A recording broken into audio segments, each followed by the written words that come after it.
Nós vamos passear por alguns textos, mas os dois textos que nos darão direção estão no profeta Isaías, capítulo 53, versículo 11, que esse diz assim: ele verá o fruto do trabalho de sua alma e ficará satisfeito. Algumas versões bíblicas dirão: ele verá o fruto do seu penoso trabalho e ficará satisfeito, né?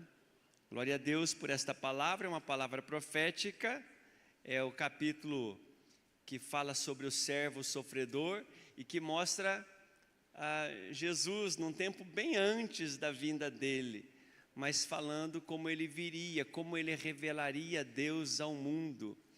E uma das coisas a ser destacadas nesta porção é que o trabalho de Jesus seria bem difícil, mas teria a sua recompensa. Amém? Pega esta informação porque ela é importante para a nossa conversa desta manhã. Trabalhos difíceis e grandes recompensas. Agora vamos lá para o Evangelho de João, capítulo 12. Evangelho de João, capítulo 12. E nós vamos começar no versículo 20.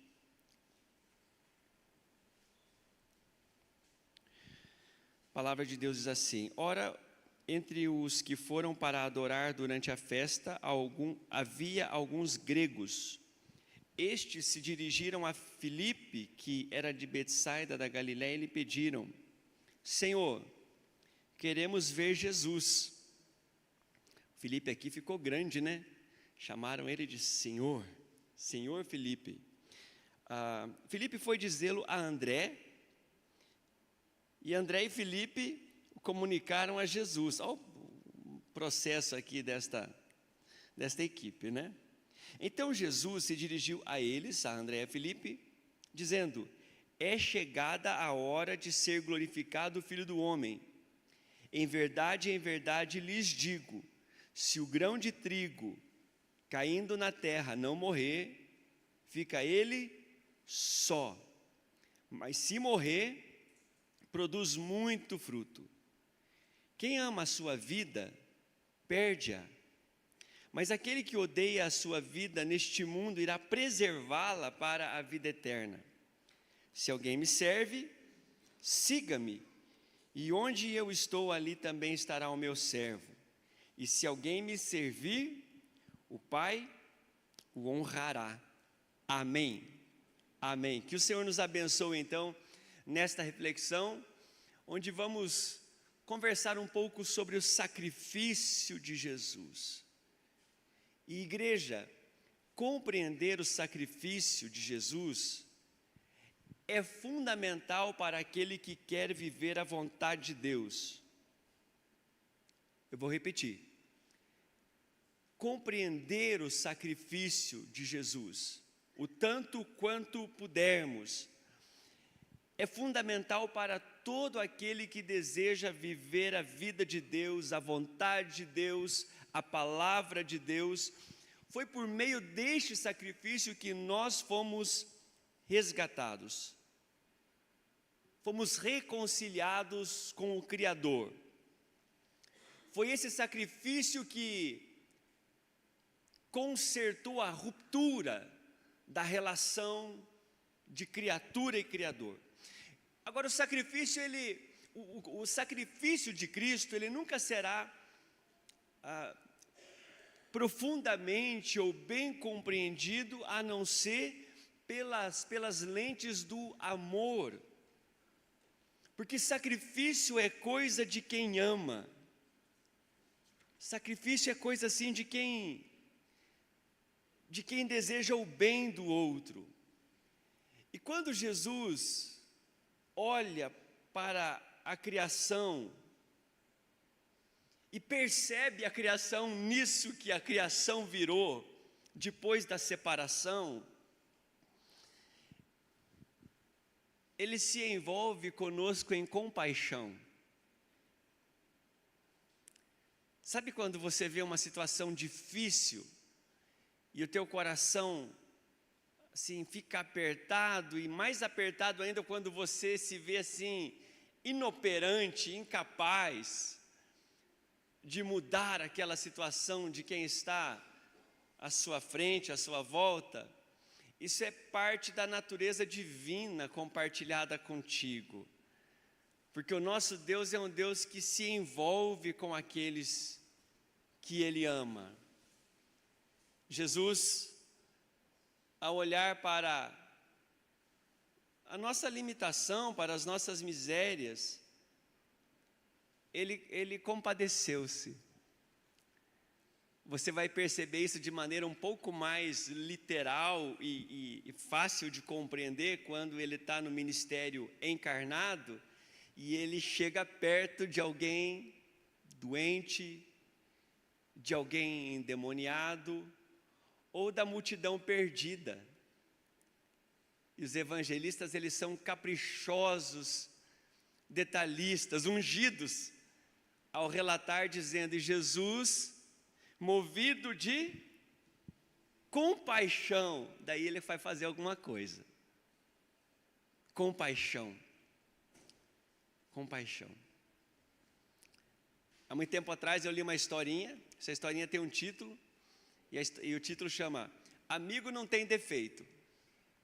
Amigo não tem defeito. E é assim a historinha. Um homem coloca lá no portão da casa dele, um anúncio assim: venda de filhotes. Filhotes de cachorrinho, né? 30, 50, 100 reais, fez lá o preço, né? Então o menininho chega e olha aquele anúncio no portão, e ele bate lá e fala assim: olha, eu tenho 5 aqui, eu queria ver os filhotes, posso? Aí o proprietário da casa, ficou bom assim? Eu sempre quis assoviar, mas eu nunca consegui, nem com treinamento. Mas ele assovia e vem ali aquela cachorra, né? E aquela cachorradinha atrás, né? E mais atrás dos 4 primeiros veio um, meio mancandinho, né? E veio correndinho.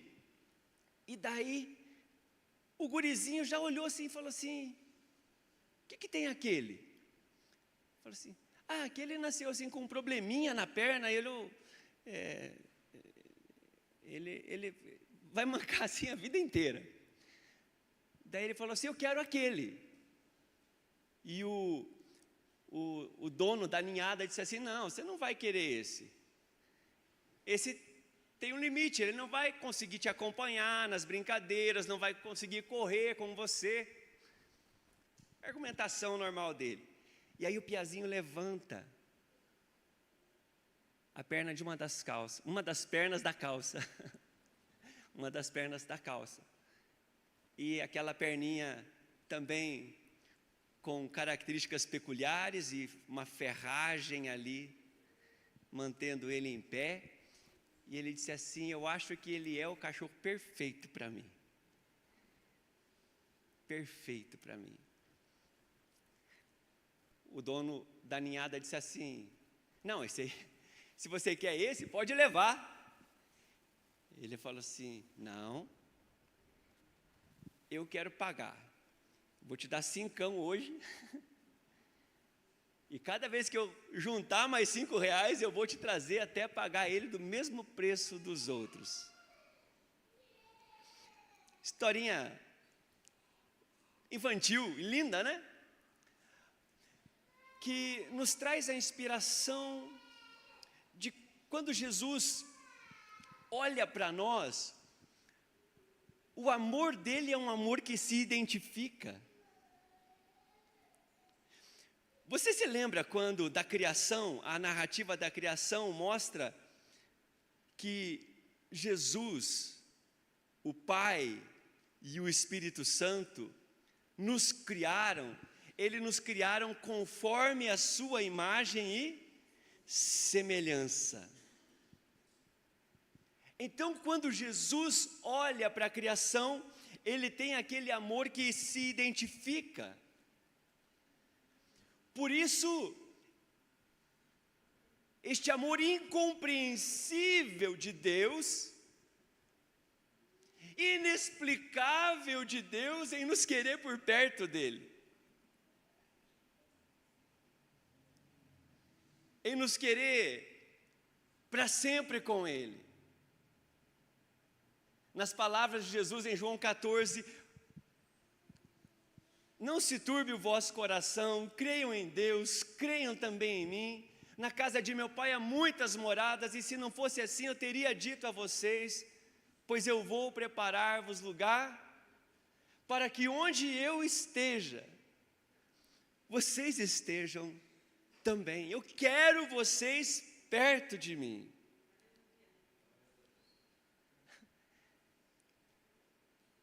Quando eu desafio a igreja a pensar no sacrifício, a tentar compreender um pouco mais do sacrifício, e lhes digo que as lentes para entender o sacrifício são as lentes do amor, realmente vai ficando assim, uma mensagem que encerra dizendo: Jesus, me ajuda a entender tudo isso, porque nós não somos assim, nós somos muito limitados. O nosso amor é muito condicional e o nosso sacrifício é muito barganhoso. Talvez essa palavra não exista. Há um tempo atrás, numa reportagem de televisão, estas bem sensacionalistas, uma mulher, heroína da cena, percebeu o seu filho se afogando e se jogou na água para salvá-lo. Por que a história é tão peculiar? Quem aqui já se jogou na água para salvar o filho? Alguém? Isnar? Lá também? Eu também. O Arthur. Por que aquela história foi para a televisão? Porque a mãe não sabia nadar. Mas não saber nadar é desafio pequeno para quem tem muito amor envolvido. Quando Jesus olha para mim, para você e para a sua criação, e percebe que nós estávamos nos afogando nesta coisa da vida, ele se joga. Teologicamente nós chamamos isso de encarnação. Jesus jogou-se no mar existencial da nossa existência e das nossas limitações para nos salvar.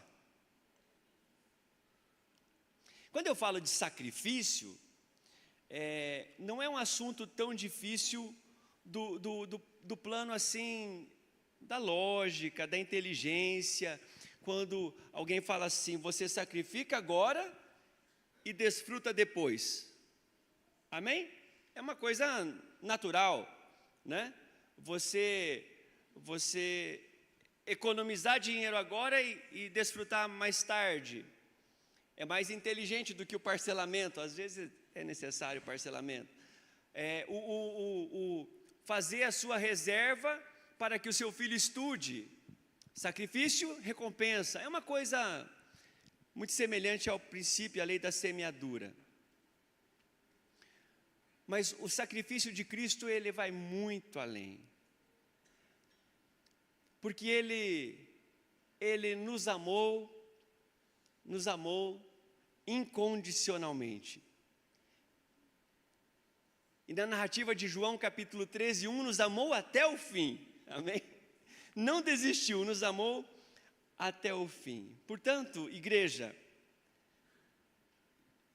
lembremos juntos nesta manhã de Páscoa algumas realidades que acompanham o sacrifício de Cristo.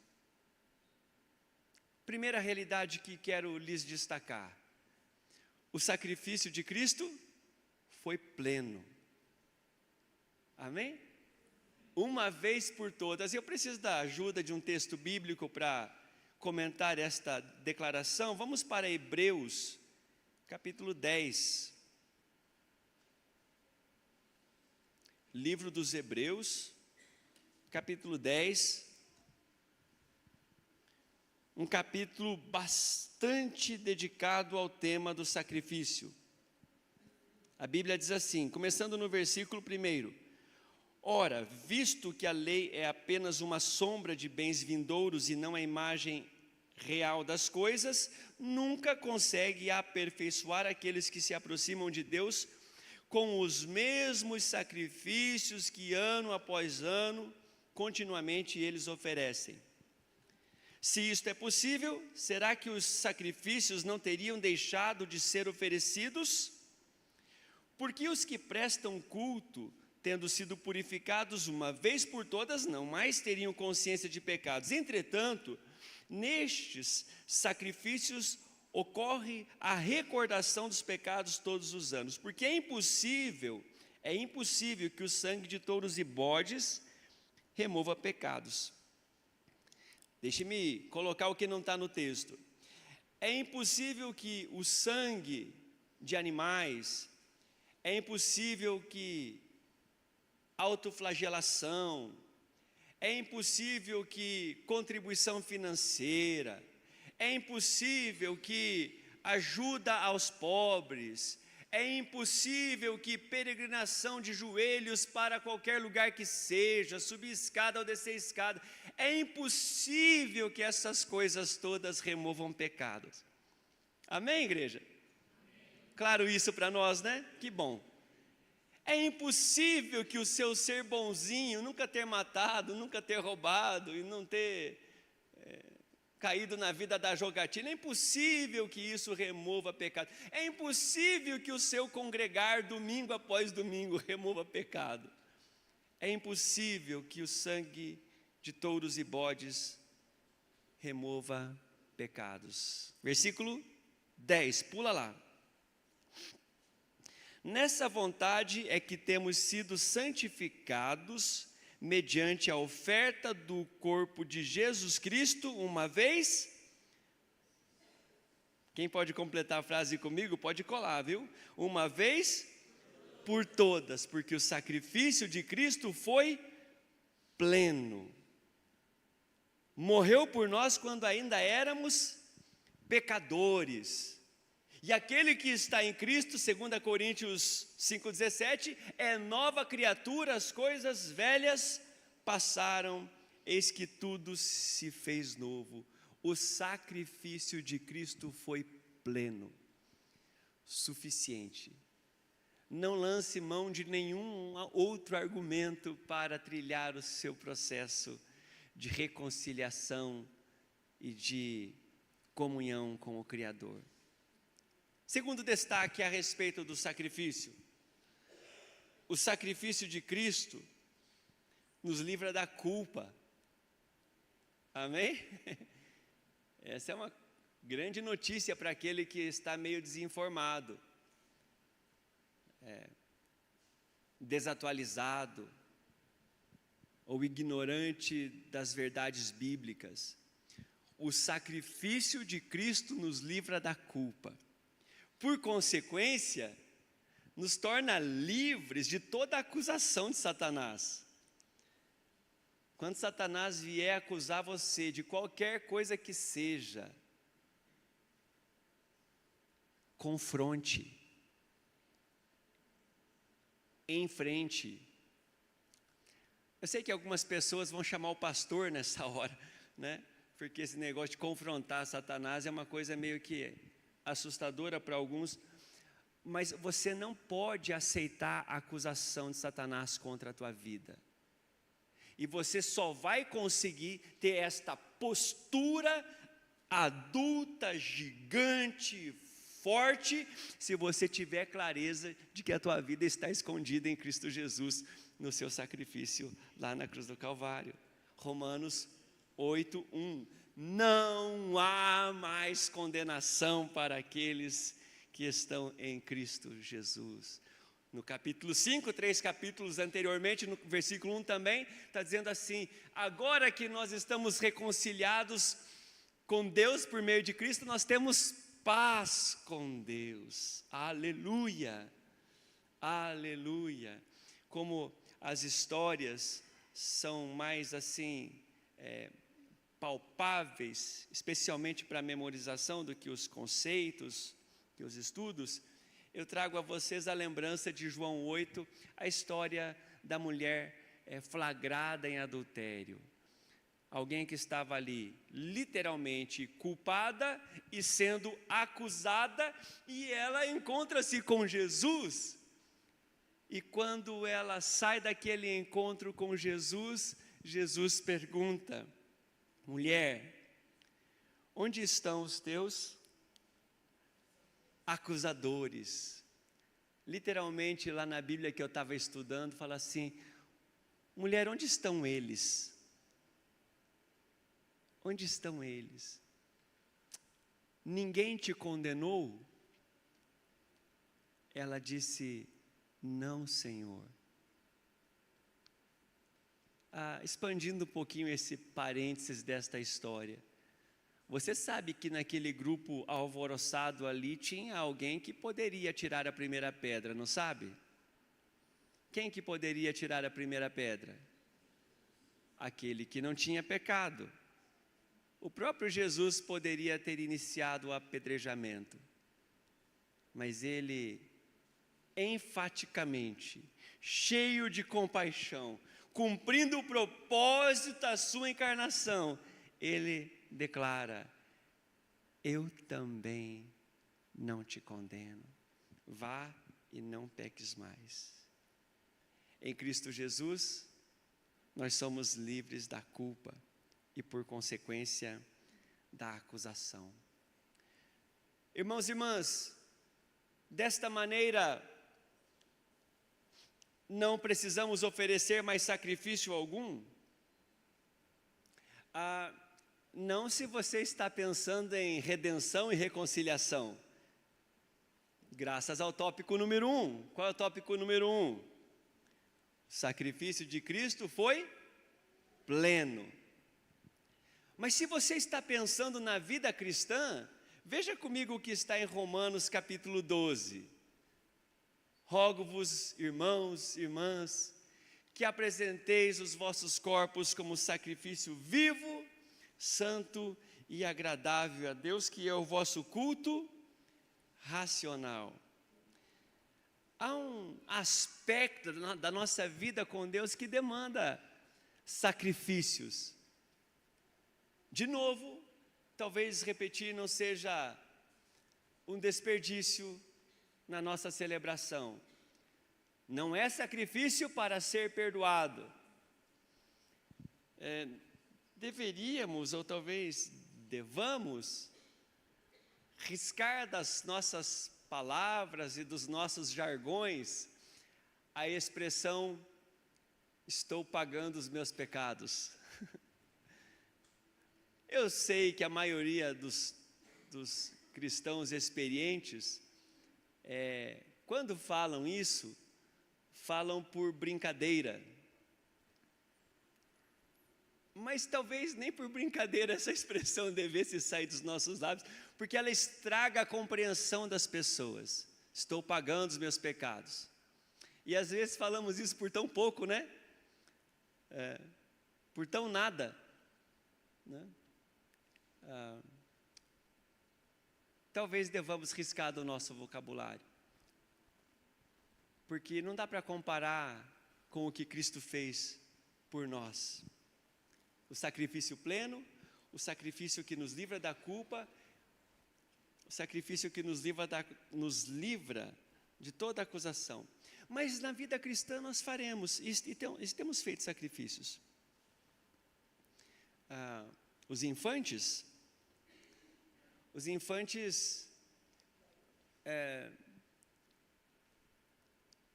eles olham o sacrifício de não comer chocolate,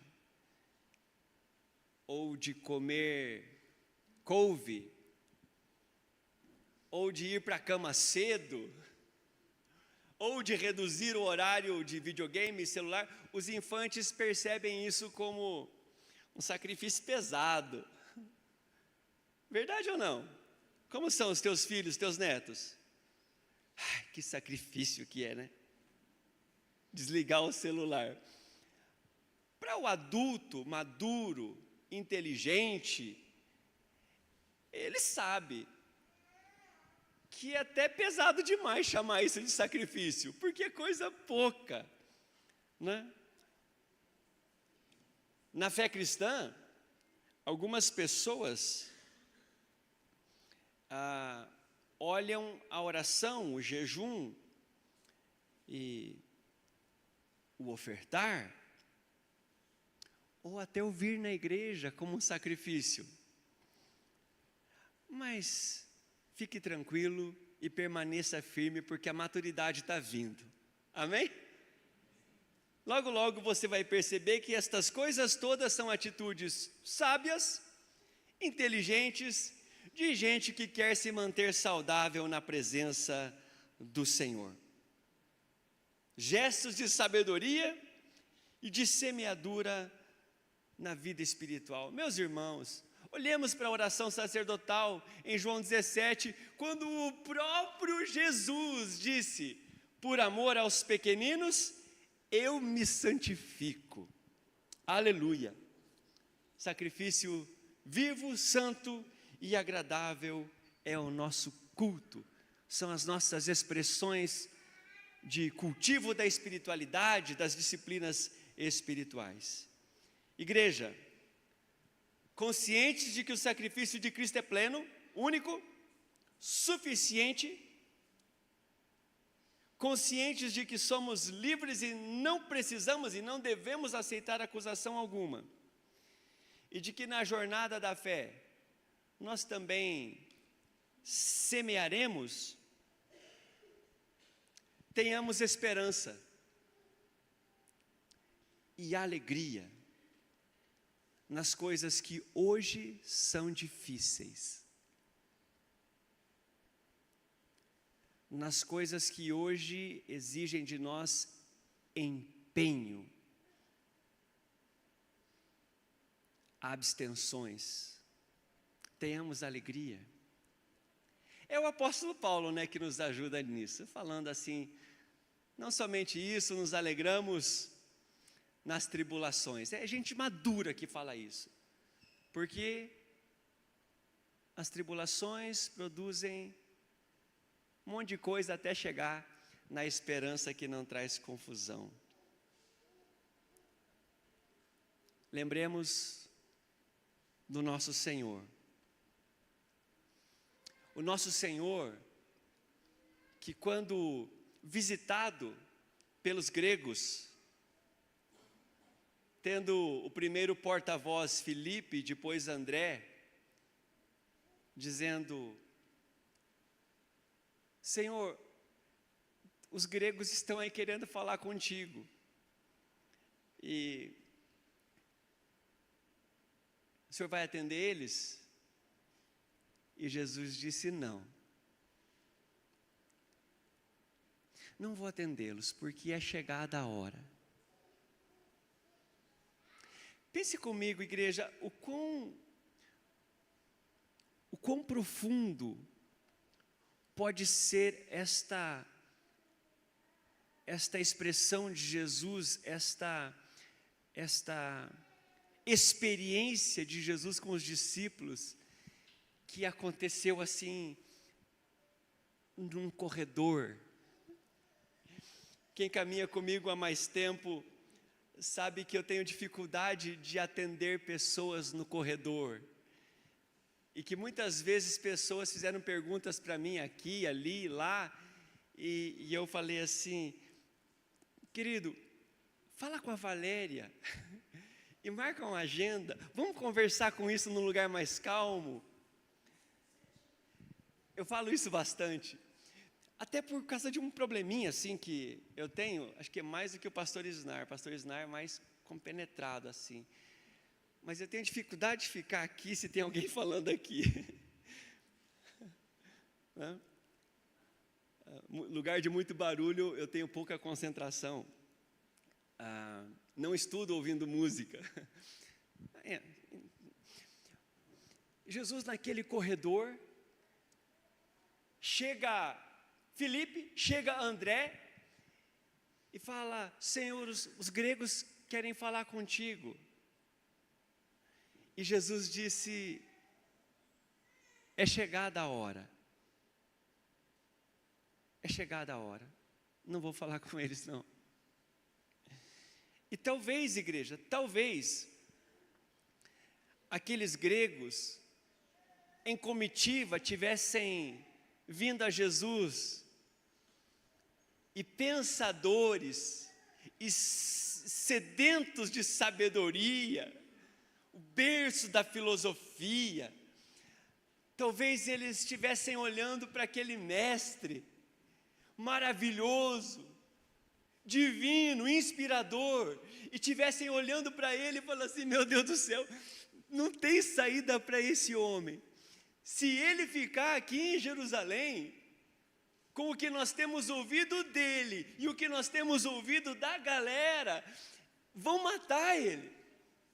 E o mundo será privado de sabedoria, o mundo será privado de brilhantismo, o mundo vai perder um novo Platão, um novo Sócrates, um novo brilhante.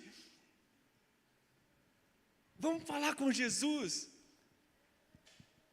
Talvez tenha um protocolo, não vamos direto nele, vamos pegar aqui o Felipe. Senhor Felipe, pode nos apresentar o menino, o seu mestre? Vou tentar agenda com ele. André, será que a gente consegue agenda para aqueles caras? Aqueles caras querem falar com Jesus. Vamos nós dois, quem sabe em dois a gente consegue. Senhor, dá para atender?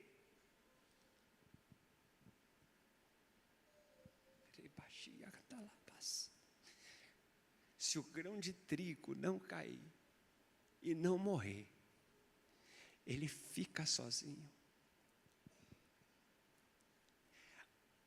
A semente, querido, a semente vai para o sacrifício. E se ela quiser preservar a sua aparência, o seu bom estado, o seu bom cheiro, a sua compostura, ela se perde. Aleluia. Porque Jesus está indo em direção ao sacrifício, não é assassinato, como literalmente a razão deveria chamar.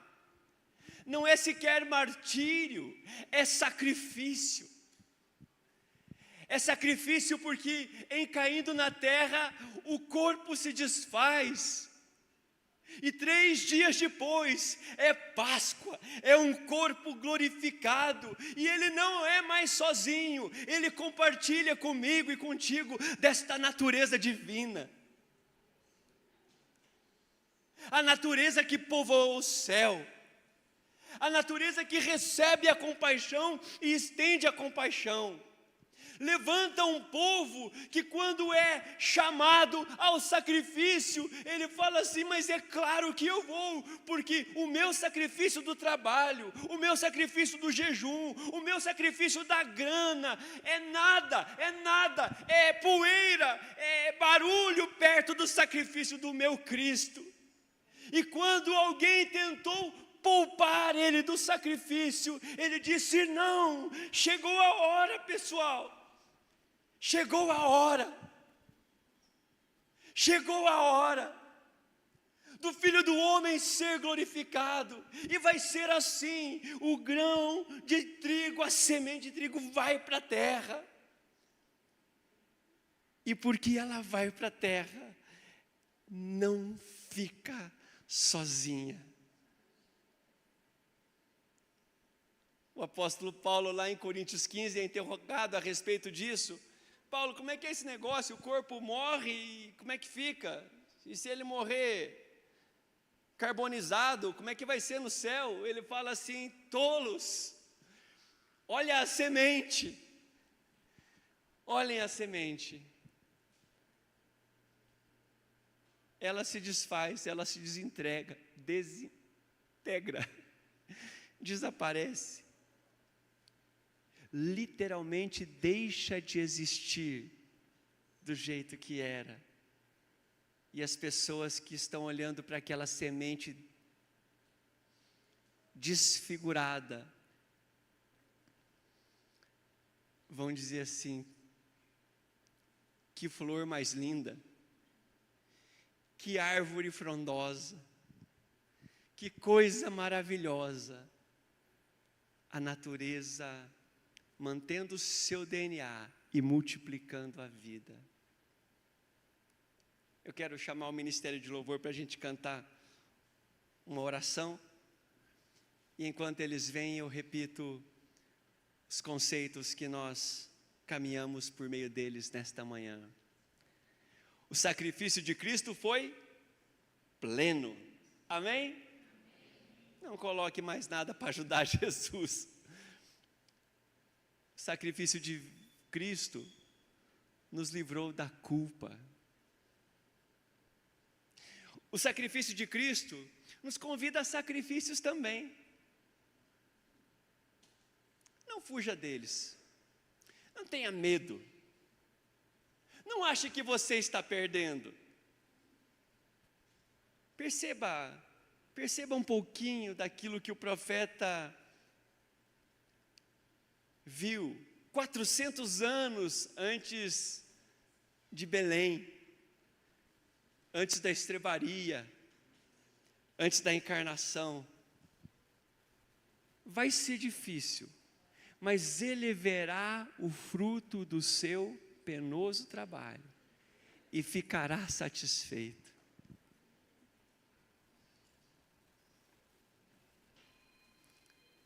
Eu acho que é por estas coisas que o apóstolo Paulo, lá na segunda carta aos Coríntios, capítulo 5, versículo 14, declara que o amor de Cristo nos constrange. Nós ficamos constrangidos por este amor, por essa doação. Um dia, queridos, Jesus olhou para nós e viu a gente mancandinho,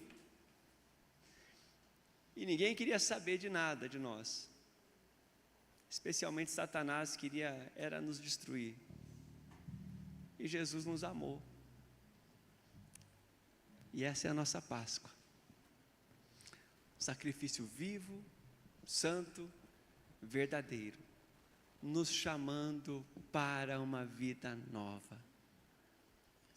A oração que eu convido a igreja a orar nesta manhã diz: vem o Senhor minha vida oferecer, como oferta de amor e sacrifício. Quero a minha vida a Ti entregar, como uma oferta viva em Teu altar. Pois, para Te adorar, foi que eu nasci. Receba esta palavra. Deixe que a sua Páscoa seja transformadora. Se você está vivendo alguma dúvida a respeito da eternidade, abrace a fé. É Jesus quem te convida. E é pleno. Sacrifício pleno. Se você ainda não serve esse Jesus e está tentando se justificar, gastando dinheiro ou sofrendo, pare com isso. Não tenta comprar a salvação com moeda que a ferrugem mastiga. Se você já serve a Jesus, mas por conta de erros e escolhas emocionais, se sente acusado, entregue a sua acusação. O túmulo está vazio, a cruz está vazia, nosso Cristo está vivo. Se hoje Jesus te pede para você ir uma milha a mais, não tenha medo. Deus nunca vai pedir para você o que Ele mesmo não tenha feito. Nunca. Deus nunca vai pedir para mim e para você algo que Ele não esteja disposto a fazer primeiro. O amor de Cristo nos constrange. Se você chegou a este lugar e não tinha esperança, saia daqui com um sorriso bem alargado, porque Cristo, a nossa Páscoa, é esperança para nós e esperança para o mundo inteiro.